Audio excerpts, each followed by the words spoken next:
Good evening and welcome to the seventh installment of my reading of S. Morgenstern's classic, The Princess Bride. Now, before we get started, I have to be honest with you.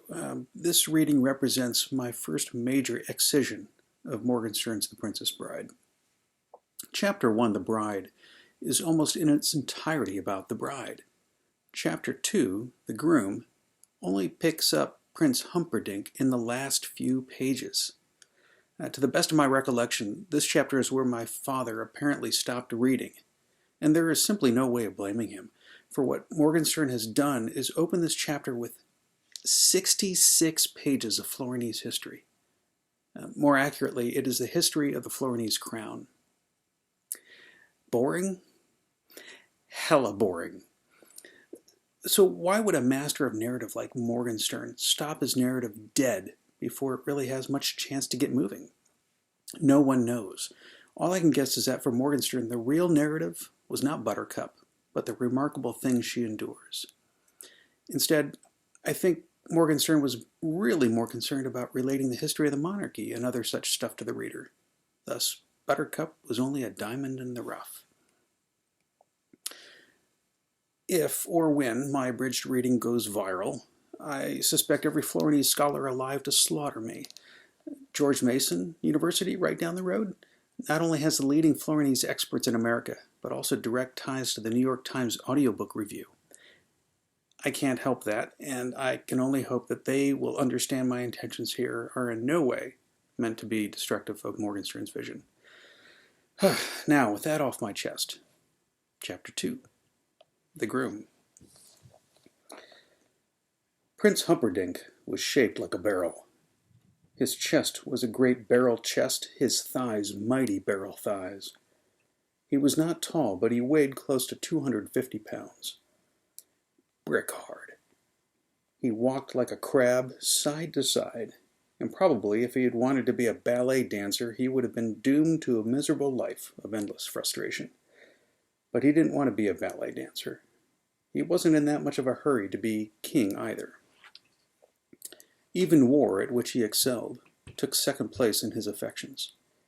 Everything took second place in his affections. Hunting was his first love.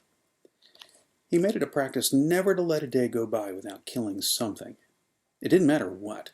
When he first grew dedicated, he killed only big things, elephants or pythons. But then as his skills increased, he began to enjoy the suffering of little beasts too. He could happily spend an afternoon tracking a flying squirrel across forests or a rainbow trout down rivers. Once he was determined, once he had focused on an object, the prince was relentless. He never tired, never wavered, neither ate nor slept. It was death chess, and he was international grandmaster. In the beginning, he traversed the world for opposition, but travel consumed time, ships and horses being what they were, and the time away from Florin was worrying.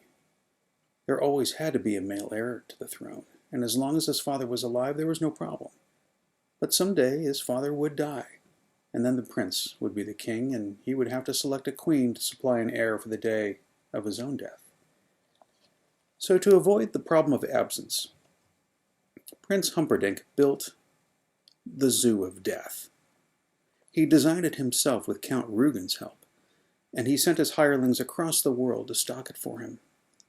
It was kept brimming with things that he could hunt, and it really wasn't like any other animal sanctuary anywhere.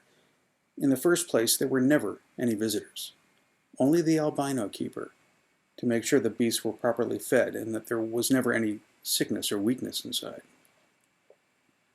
The other thing about the zoo was that it was underground. The prince picked the spot himself, in the quietest, remotest corner of the castle grounds, and he decreed that there were to be 5 levels, all with the proper needs for his individual enemies. On the first level, he put enemies of speed, wild dogs, cheetahs, hummingbirds. On the second level belonged the enemies of strength, anacondas and rhinos and crocodiles of over 20 feet. The third level was for poisoners, spitting cobras, jumping spiders, death bats galore. The fourth level was the kingdom of the most dangerous, the enemies of fear, the shrieking tarantula, the only spider capable of sound, the blood eagle, the only bird that thrived on human flesh, plus, in its own black pool, the sucking squid. Even the albino shivered during feeding time on the fourth level. The fifth level was empty. The prince constructed it in the hopes of someday finding something worthy, something as dangerous and fierce and powerful as he was. Unlikely. Still, he was an eternal optimist, so he kept the great cage of the fifth level always in readiness. And there was really more than enough that was lethal on the other four levels to keep a man happy. The prince would sometimes choose his prey by luck. He had a great wheel with a spinner, and on the outside of the wheel was a picture of every animal in the zoo, and he would twirl the spinner at breakfast, and wherever it stopped, the albino would ready that breed. Sometimes he would choose by mood. I feel quick today. Fetch me a cheetah. Or, I feel strong today. Release a rhino. And whatever he requested, of course, was done. He was ringing down the curtain on an orangutan when the business of the king's health made its ultimate intrusion. It was mid-afternoon, and the prince had been grappling with the giant beast since morning. And finally, after all these hours, the hairy thing was weakening. Again and again, the monkey tried to bite, a sure sign of failure of strength in the arms. The prince warded off the attempted bites with ease, and the ape was heaving at the chest now, desperate for air.